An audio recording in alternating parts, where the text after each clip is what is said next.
Entro il 2030 i palazzi che si trovano sul territorio dell'Unione Europea dovranno essere almeno in classe energetica E e dal 2033 in classe D.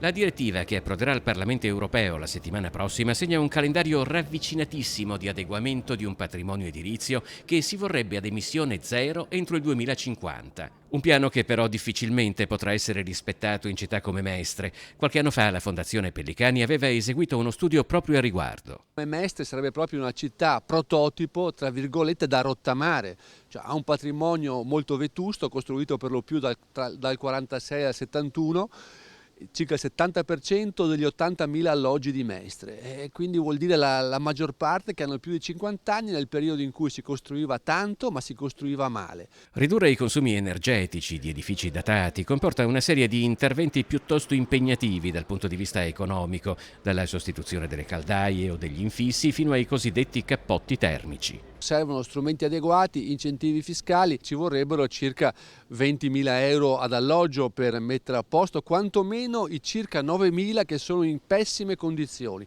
9.000 degli 80.000 che è il patrimonio complessivo.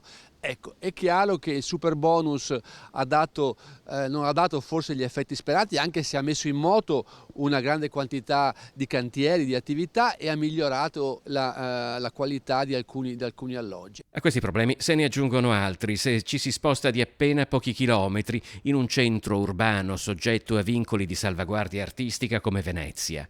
Vero è comunque che il nostro paese sconta un ritardo storico dal punto di vista delle politiche ambientali. Ogni giorno vengono emessi da questi edifici circa dalle 800 alle 1000 tonnellate al giorno di CO2. Vuol dire che ogni mestrino si porta sulle spalle tutti i giorni uno zainetto di circa 5 kg di CO2.